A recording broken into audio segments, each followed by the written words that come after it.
Bonjour le tube, j'espère que vous allez bien. Aujourd'hui, je reviens avec ma revue de l'année au complet sur mes plantes. En fait, je vais vous faire un top et un flop de l'année. Genre, ça va ressembler à ça, la vidéo. J'espère que vous allez apprécier. Si jamais c'est le cas, je vous invite à liker la vidéo. Ça m'encourage toujours. Et vous pouvez venir m'écrire dans les commentaires qu'est-ce que vous aurez pensé de ça. Si jamais vous aussi, les mêmes plantes vous ont donné de la misère ou ont été gratifiantes. Là-dessus, on s'en va dans la vidéo right now.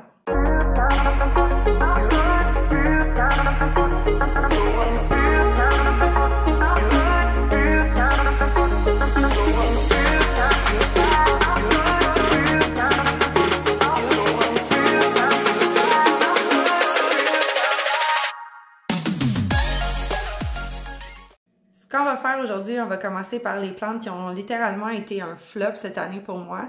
Comme ça, on va se garder les beautés pour la fin.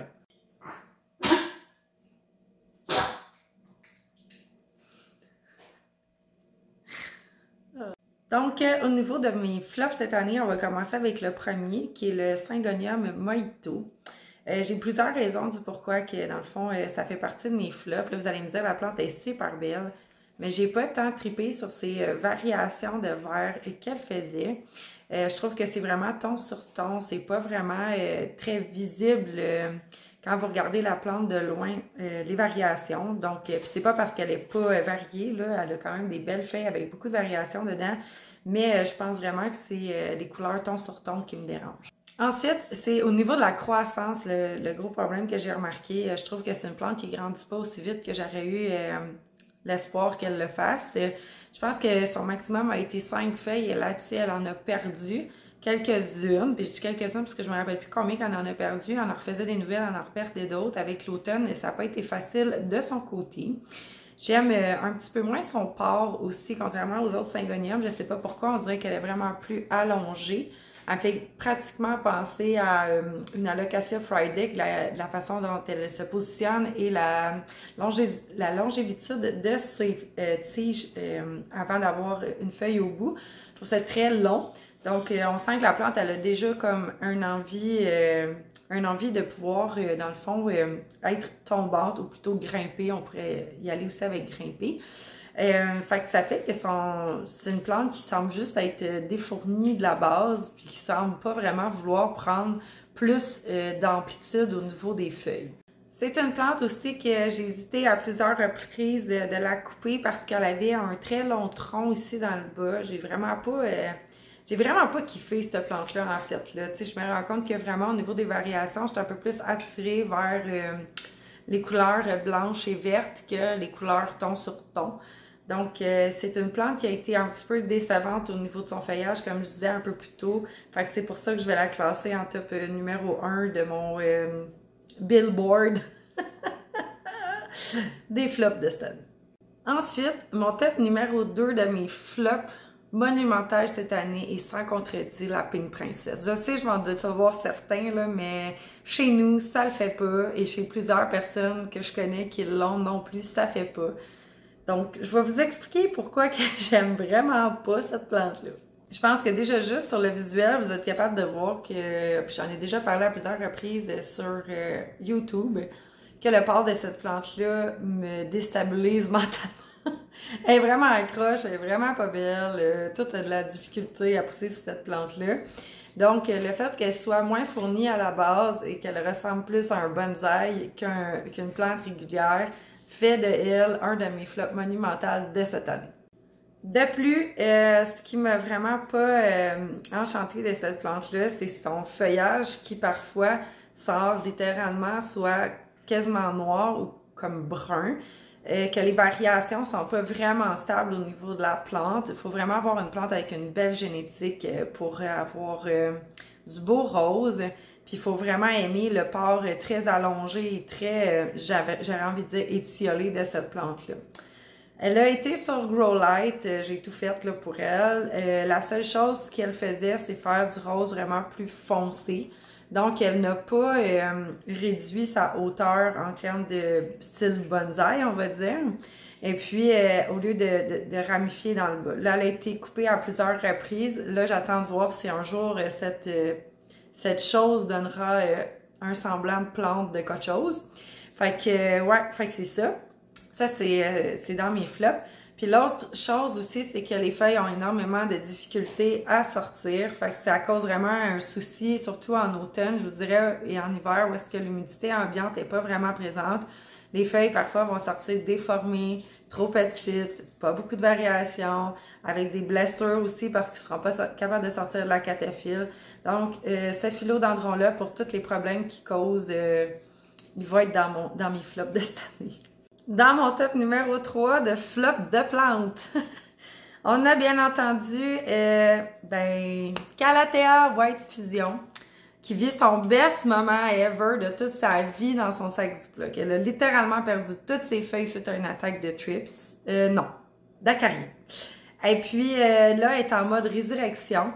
Donc, pour vous dire, toute la plante avait été coupée quasi, je pense qu'il restait une feuille sur cette plante-là. Donc, on va l'ouvrir ensemble, puis on va aller voir qu'est-ce qui arrive avec elle. Elle est présentement sur Grow Light, évidemment. Donc, tranquillement, elle commence à reprendre vie. Je tiens à vous dire que c'est une plante extrêmement difficile de par le fait que les nuisibles s'attaquent vraiment souvent à elle, surtout les acariens. Je vais juste la déposer ici. Puis au niveau c'est ça, des acariens, de l'entretien, de la vérifier régulièrement, du fait qu'elle perd rapidement ses feuilles, que son feuillage se fait régulièrement attaquer, elle se trouve dans mes flops. Par contre, elle me fait la même chose à tous les années. La seule chose que j'aime beaucoup de cette plante-là, c'est effectivement son feuillage quand elle en a. Ensuite, mon prochain top, je pouvais vraiment pas passer à côté. Je pense que vous en rappelez peut-être, c'est mon Anthurium, dans le fond, Régal X Crystallinium. Dans le fond, c'est un mélange de deux Anthuriums ensemble qui ont fait cette plante-là. Cette plante devrait vivre en étagère Milsbo, ce qu'on appelle les étagères Ikea avec 80% d'humidité et plus, ce que je n'ai pas. Alors, c'est une plante qui est vraiment décevante à ce niveau-là. Je vais vous montrer la bête. Voilà.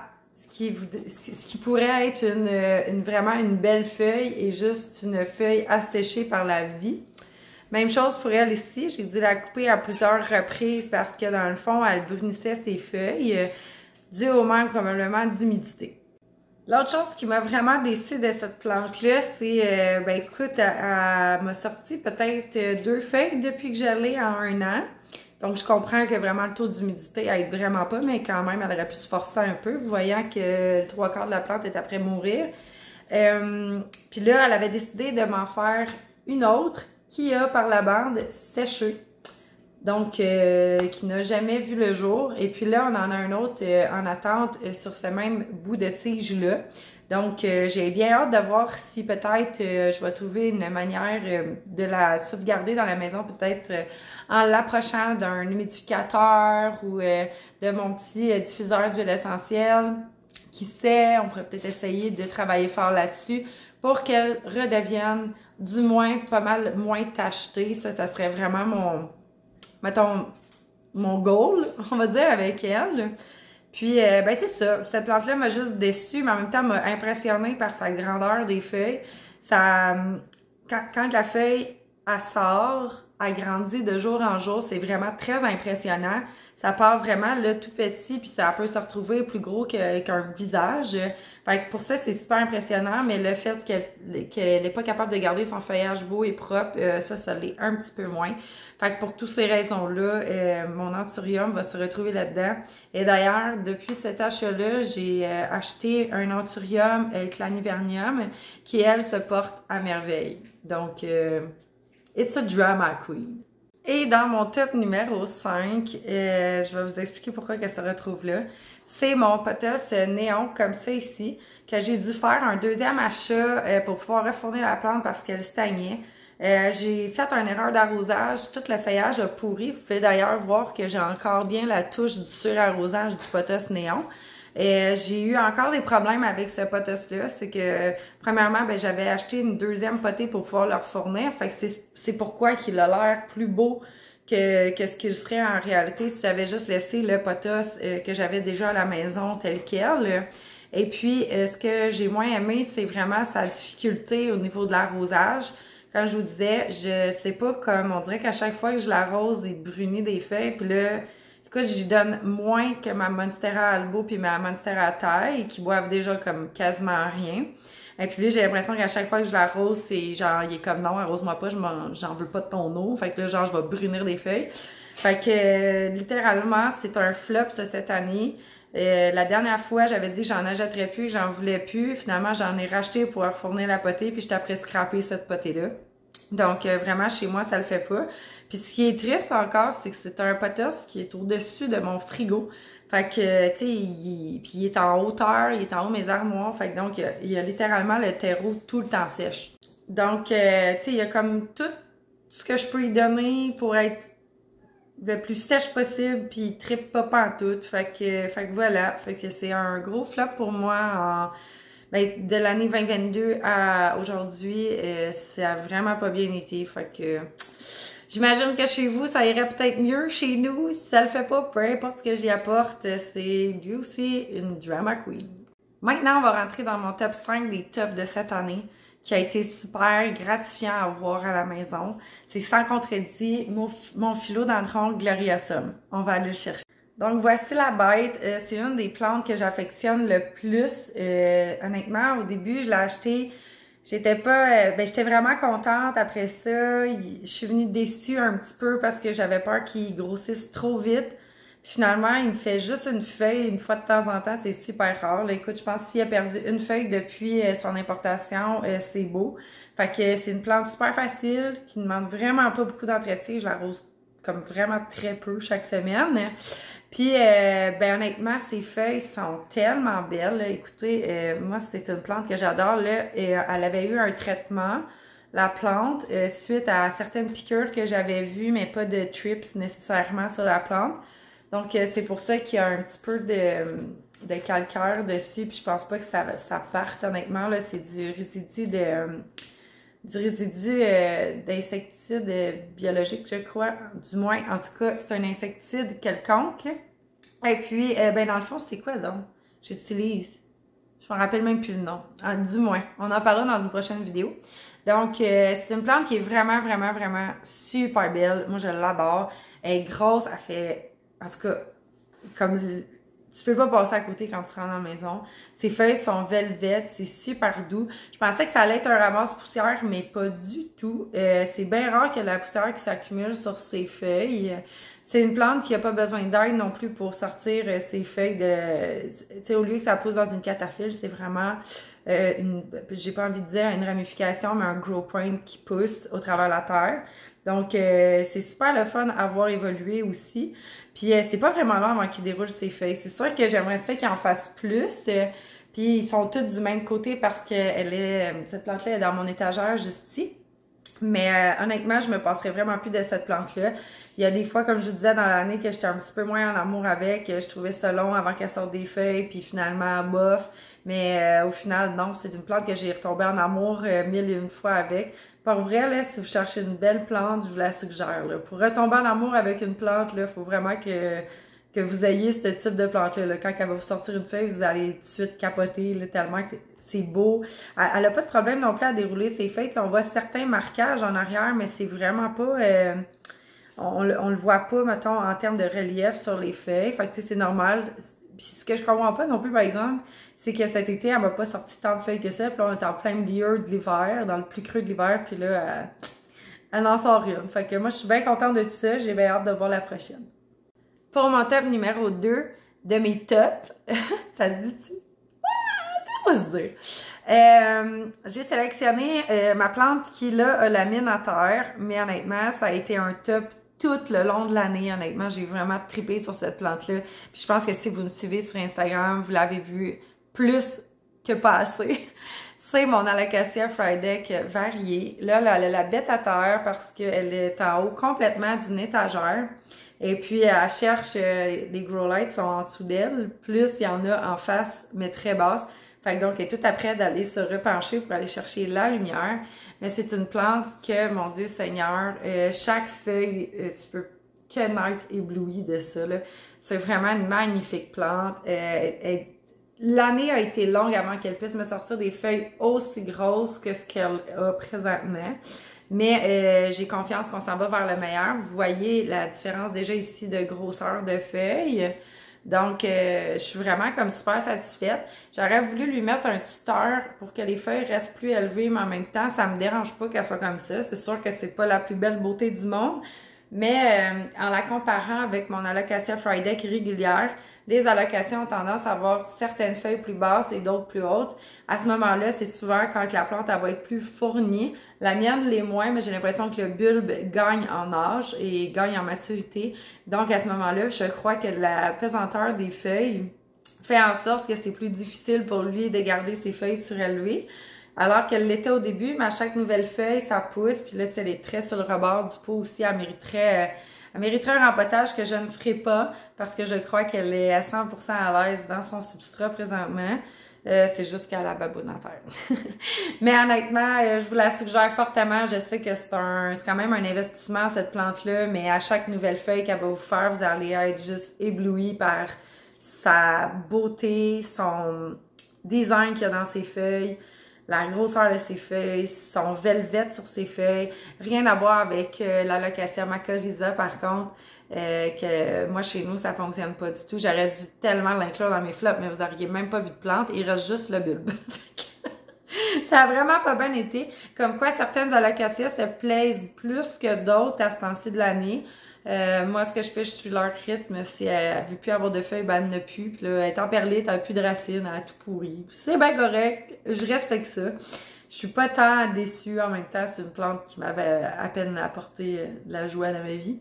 Mais si vous avez un choix à faire entre les deux, vraiment, moi, en tout cas, c'est vraiment comme je la classerais vraiment dans mon top numéro 1 de mes plantes préférées de cette année. Puis regardez ça, son blanc est encore super beau malgré le nombre de mois que ça fait qu'elle l'a. Puis elle était sur le bord de tomber. Elle avait commencé à être attaquée. J'avais trop mis d'eau dans le plat, puis elle avait commencé à faire les taches. Puis j'ai réussi à stopper la patente, fait que je suis bien contente. Au moins là, elle a 4 feuilles. 4 feuilles tristes, mais 4 feuilles. Dans mon top 3, j'ai aussi inclus une plante que je vous ai parlé tout au long de l'année, qui pour moi, je pense que vous le savez, ça fait partie de mes plantes préférées que j'aime regarder, que j'aime m'occuper, que j'aime voir chaque nouvelle feuille.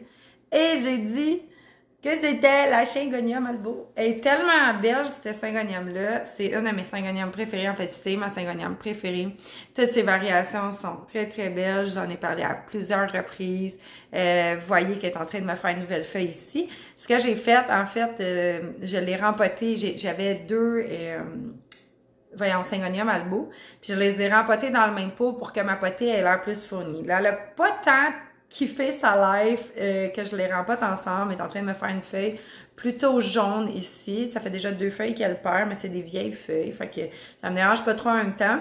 Mais bref, c'est une de mes plantes préférées. Je trouve que son feuillage est vraiment particulier, il est bien défini, elle pousse vraiment en buisson, fait que je l'aime vraiment beaucoup pour ça. Quand elle sort des feuilles, son pattern est juste tellement beau, genre c'est vraiment très beau. J'en ai aussi une troisième, parce que là il y en a 2 dans celui-là. J'en ai une troisième que j'adore de tout mon cœur, qui me fait des feuilles complètement blanches. Donc, je peux pas dire que cette plante-là m'a pas ébloui toute l'année, ça serait mentir.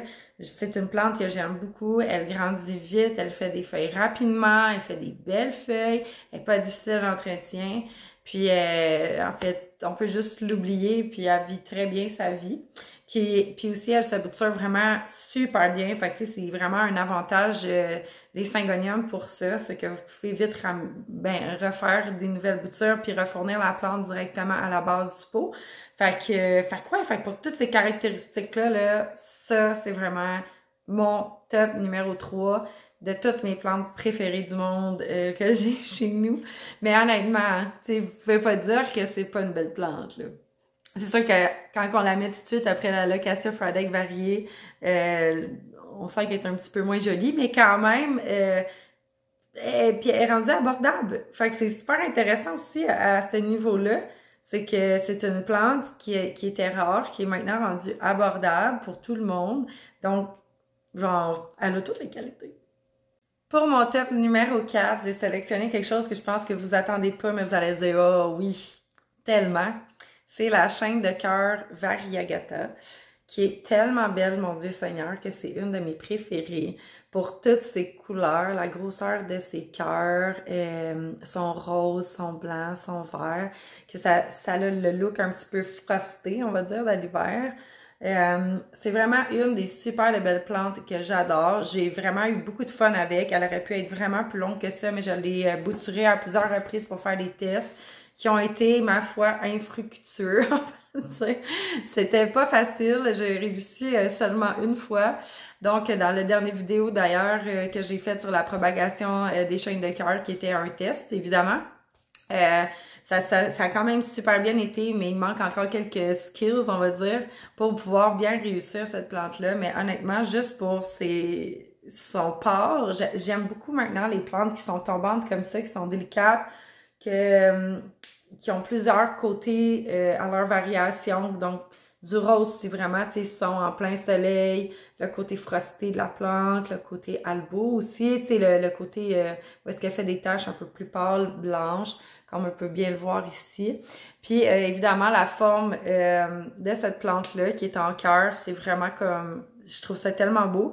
D'ailleurs, je voulais m'en racheter une autre pour pouvoir fournir ce pot-là parce que je le trouve, cette plante, tellement belle. J'aimerais tellement qu'elle ait plus de lianes en avant que par défaut, à un moment donné, je vais finir par me rendre chez Sœur Lavoie pour aller m'en chercher une autre parce que j'ai fait plusieurs pépinières pour en trouver, puis honnêtement, ils sont pas toujours belles ou c'est vraiment trop cher pour la quantité ou la grosseur de la plante qu'il y a.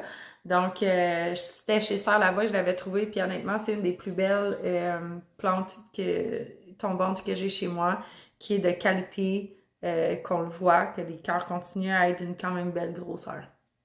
Aussi, le pourquoi j'aime cette plante-là, c'est parce que elle est super facile aussi d'entretien. Je l'arrose une fois par semaine, légèrement, puis je laisse le terreau sécher, donc elle n'en demande pas trop.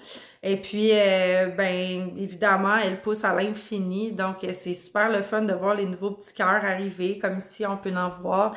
Ça arrive lentement, mais sûrement, puis on a le temps de les voir se développer aussi. Fait que, tu sais, moi, j'aime vraiment ça pour ça. Puis, ben c'est ça, parce que c'est une plante facile, mais je trouve ça juste dommage qu'elle soit pas bouturable aussi facilement que je l'aurais voulu. Autrement, j'aurais fait vraiment plein de boutures dans le même pot. Donc, on arrive à mon top 5 si on veut pas faire une vidéo de 3 heures ou sinon, je pourrais toutes vous nommer chaque plante qui a été un top puis un flop pour moi, mais on fera pas ça parce que ça va durer des heures. Mais je pense que vous attendez pas à cette plante-là que je vais vous montrer dans mes tops. C'est vraiment dans mes top 5. J'aurais pu me rendre à top 7, honnêtement, parce que j'ai 2 autres plantes que j'aurais voulu inclure. Mais je vous les dirai par la suite, ce sera deux plantes bonus.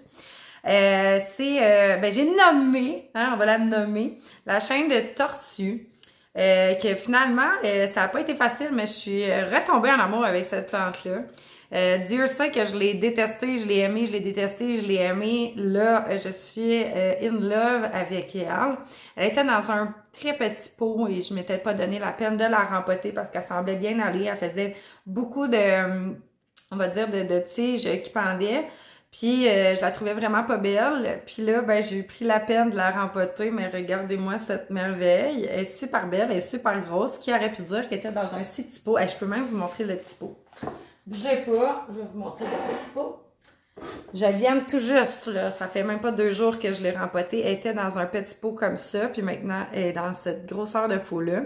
Donc, j'ai maintenant ma chaîne de tortue, grosse comme je voulais. Je voulais pas la dépoter du fait que je trouvais ça vraiment mignon, puis ces petits pots-là, je les aime vraiment beaucoup. Mais je pense que j'aimais plus le petit pot que la plante, fait que j'ai comme pas vraiment pris soin de la plante pendant tout ce temps-là, mais il y avait toujours aucune racine qui dépassait du pot de rempotage, ben pas du rempotage, mais le pot d'origine. Et puis quand je l'ai sortie, j'ai vu qu'elle était vraiment comme garnie en racines, c'est pour ça que j'ai décidé de la mettre dans ce pot-là. Puis de plus, je trouve que ce pot-là la met vraiment en valeur. Fait que pour ça, ça va être dans mon top numéro 5 cette année. En fait, ce que j'ai aimé de cette plante-là, c'est premièrement le fait qu'elle grandit vraiment rapidement. Donc, vous pouvez voir toutes les nouvelles petites tortues, on va dire, petites feuilles, qu'elle fait quand même sur une base vraiment régulière et rapidement. Le fait aussi qu'elle n'est pas difficile au niveau de l'arrosage, elle demande de la luminosité, mais elle peut être en plein soleil comme elle peut être aussi à mi-ombre. Il n'y a pas vraiment de problème là-dessus. Il faut juste faire attention à l'arrosage si elle est à mi-ombre parce que ça peut prendre un peu plus de temps avant que ben, que le terreau, ça sèche. Mais honnêtement, j'ai vraiment pas eu aucun problème avec cette plante-là, mis à part que j'aimais moins son port du fait qu'elle était dans un petit pot et je m'obstinais moi-même à la garder dans ce petit pot-là. Est-ce qu'on se lance pour les 2 plantes bonus ou on garde ça à 10 plantes totales? Moi, je dis que... Ah oui, je vous entends dire « Oui, Val! 2 plantes bonus! » Parfait! Donc, ce que je vais faire, c'est que je vais vous montrer mes 2 plantes en bonus qui se seraient clairement retrouvées dans mon top 10 si j'avais dû faire un top numéro 10 de toutes mes tops. Je nommais la Calathea orbifolia. Donc, j'ai sorti le monstre de son pot et voilà, elle est vraiment très, très grosse. C'est une plante que j'avais achetée au Walmart, honnêtement, et je l'ai déjà eu en plus petit format. Je vous cacherai pas qu'en plus petit format, j'ai vraiment eu beaucoup de difficultés à la maintenir, même que ça s'en est suivi à une mort certaine. Je pense qu'il restait une feuille à la fin. Puis quand j'ai vu celle-là chez Walmart, je suis tout de suite tombée amoureuse parce qu'elle était vraiment grosse déjà en partant. Elle a grossi encore plus dans la dernière année. Mais ça a été vraiment une de mes plantes coup de cœur. Je voulais absolument avoir cette plante-là dans ma collection. Puis son feuillage est vraiment extraordinaire. Ces lignes qu'elle a dans ses feuilles, son petit côté lustré, son petit côté bien fourni comme j'aime. J'aime tout de cette plante-là, en fait. La seule chose qu'il y a à savoir, c'est qu'ils brunissent le bout des feuilles quand même assez rapidement parce que ça reste une calathea, tu sais, on peut le voir juste ici.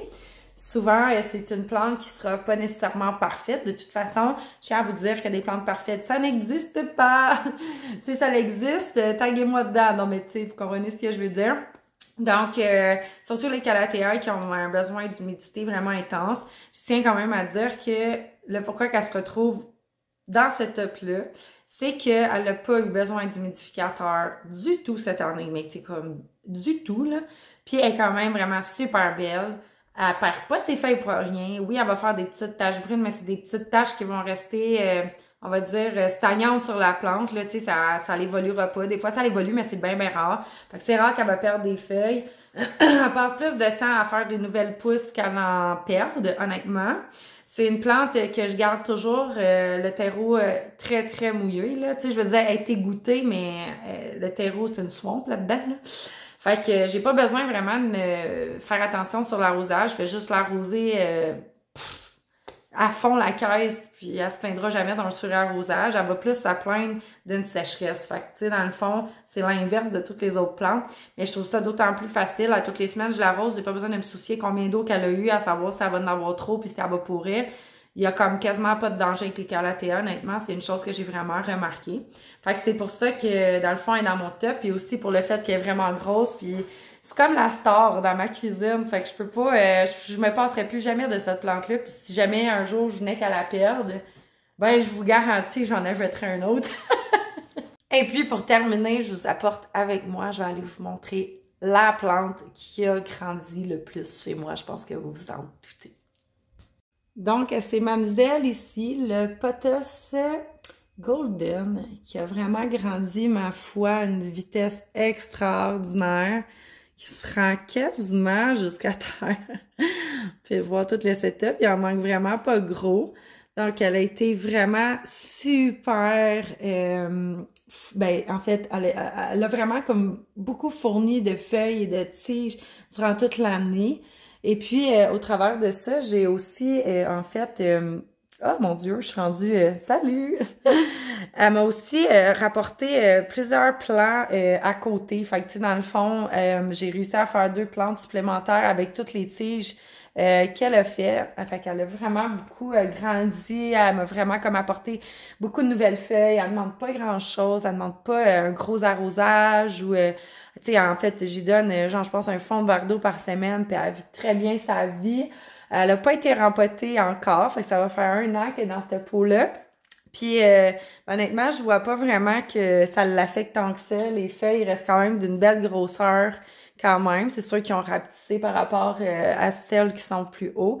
Mais quand même, ça fait vraiment comme une plante très, très belle. Puis elle est vraiment gratifiante à cause de ça. Ses couleurs surtout aussi, là. Tu sais, même juste en fond d'écran comme ça, ça paraît, mais tu sais, son jaune est vraiment un super de beau jaune. Honnêtement, j'apprécie vraiment cette plante-là pour ses couleurs, sa longueur, le fait qu'elle fait vraiment un punch dans le décor. C'est comme tu peux pas la manquer, là. Elle est extrêmement grosse. Alors voilà, c'est ce qui met fin à le top et flop de l'année 2022. Ça m'a fait plaisir de vous partager tout ça. Si jamais vous avez un flop et aussi un top à me partager, n'hésitez pas en commentaire. J'aime ça vous lire, j'aime ça savoir si vous avez les mêmes problèmes que chez nous. C'est sûr que chaque environnement est différent, puis on a certaines plantes qui se plaisent mieux chez un, puis pas bien chez l'autre. C'est tout à fait normal. Puis là-dessus, j'espère que vous allez passer une belle semaine et on se revoit dans un prochain vidéo. Bye le tube!